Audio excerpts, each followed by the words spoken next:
Hello friends, welcome to মো all in one channel.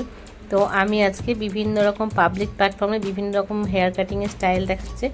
তো আমি ভাবলাম আমিও একটু ট্রাই করে দেখি কি হয়। তো কোনোদিনও এরকম কিছু করিনি, তো আমি আজকে চেষ্টা করছি লেয়ার কাটিংয়ের, স্টেপ লেয়ার, অর্থাৎ ওই যে চুলটা থাক থাক হয়ে থাকে সেটাই। তো আমি প্রথমে এই কানের পাশ থেকে চুলগুলোকে ডিভাইড করে নিয়ে সামনের দিকে টেনে এনে ভালো করে আঁচড়ে জট ছাড়িয়ে একটা পনি করে নেব, ঠিক আছে? তো চলুন করে নিই। খেয়াল রাখতে হবে কোনো রকম যেন চুলে জট পাকিয়ে না থাকে। তো এরকম অবস্থায় একটা গার্ডার দিয়ে আমি একদম সমান করে ভালো করে বেঁধে নিলাম। এবারে চলে যাচ্ছি পিছন দিকটায়।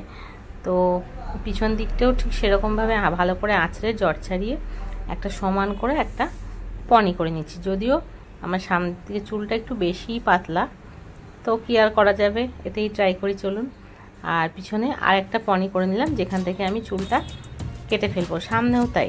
তো সামনে পিছনে এই স্টাইলটা করে আমার মনে হচ্ছে যে বাহ, এটাও তো খারাপ মন্দ নয়, তো এটা থাকলেই বা ক্ষতি কী। তো যাই হোক, চলুন জয় বাবা লোকনাথ বলে চুলটা কেটে ফেলি।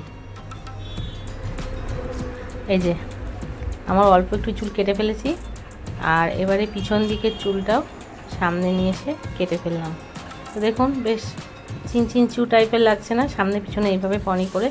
তো এবারে পনিটা খুলে ফেলি, চলুন দেখি আদৌ জিনিসটা কি হলো। তো চুলটা কাটতে পেরে আমার কিন্তু বেশ আনন্দ হচ্ছে যে আমি কারোর সাহায্য ছাড়াই চুলটা কেটে ফেলেছি। তবে যেরকম ফল আশা করেছিলাম ততটা হয়নি, চুলটা বেশ একটু সমান সমান করে কাটা হচ্ছে।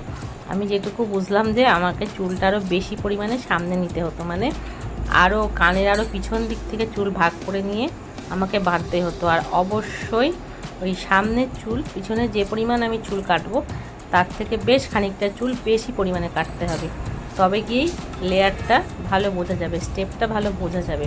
তাহলে বেশ চুলটা ওই যে থাকবে। তো আমার চুলটা মোটামুটি স্ট্রেট কাটা হয়েছে, আর অতটাও ভালো হয়নি। তো আজকে আমার শিক্ষা হয়ে গেল, আবার যদি পরে কখনো ট্রাই করি তো চুল কিন্তু বেশি বেশি করে কেটে ফেলতে হবে, মানে চুলে মায়া করলে হবে না। তো যাই হোক বন্ধুরা, আপনারা বুঝতেই পারলেন কিভাবে কি করতে হবে। আপনারা যেন আমার মতো ভুল করবেন না, আপনারা সব কিছু ঠিকঠাক করে সুন্দর করে করবেন। আমি আবার কখনো পরে ট্রাই করব। তো আজকের মতো ভিডিওটা এটুকুই। অবশ্যই একটা লাইক, কমেন্ট, শেয়ার করে দেবেন। টাটা।